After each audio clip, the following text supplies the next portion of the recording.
India में minorities के ख़िलाफ़, ख़ास तौर पे मुस्लिम्स के ख़िलाफ़ वायलेंस और असॉल्ट्स अब बहुत आम हो चुके हैं।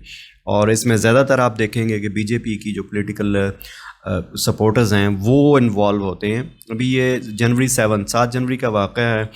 ये झारखंड स्टेट है इंडिया की, वहाँ के सिटी है धनबाद। वहाँ पे एक मुस्लिम मैन, वो उस 32 साला मुसलमान आदमी वो वहाँ से गुज़र रहा था। वहाँ पे रैली थी बीजेपी के वर्कर्स की, तो उसको वहाँ पे असॉल्ट किया गया, उसको मारा गया और फिर उसको जय श्री राम बोलने पे मजबूर किया गया।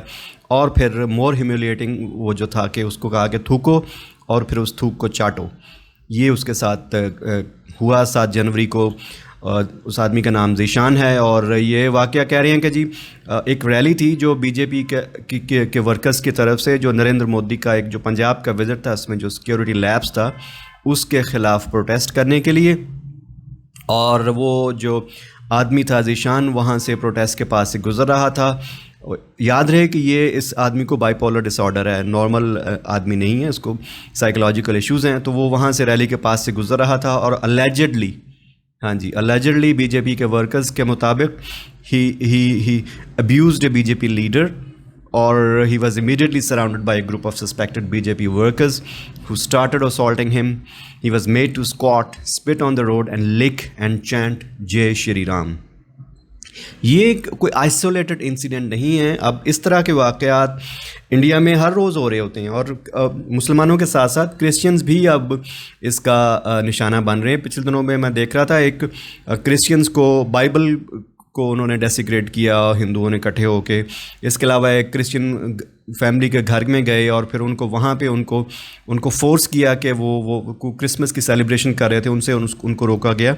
तो ये इंसिडेंट्स एक जो पिछले 10-15 साल में इंडिया में एक वेव आई है फेनेटिसिज्म की और रिलीजियस जिंगोइज़म की और जेनोफोबिया की, और जिस वेव पे राइड हो के मोदी पॉलिटिक्स में और पीएमशिप पे आए हैं, ये उसी वेव का एक पार्ट है। और मैं समझता हूँ कि ये वेव शायद गुजरात में स्टार्ट हुई थी, जब पीएम मोदी ने मुस्लिम फसादात करवाए थे अपनी सीएमशिप में, और उस पर उन्होंने उसको रोकने के लिए भी नहीं कुछ किया, बल्कि उसको उन्होंने अलाउ किया। और शायद रिपोर्ट्स ये भी हैं कि वो उन्हीं की आशीर्वाद से हुए थे। तो वहाँ से ले के ये पिछले 15-20 सालों की ये जो पूरी तारीख उठा के देख लें इंडिया की, जिस तरह डेवलपमेंट्स हो रही हैं इंडिया में, अब मैं समझता हूँ कि India is not a safe country for minorities. It's fast becoming a purely a Hindu fascist state. और ये वो जो इंडिया, नेहरू का इंडिया था, जो एक सेक्युलर सोशलिस्ट इंडिया था, today's India is far removed from that. Thank you ji, आज की मेरी इनपुट यही है। बहुत शुक्रिया।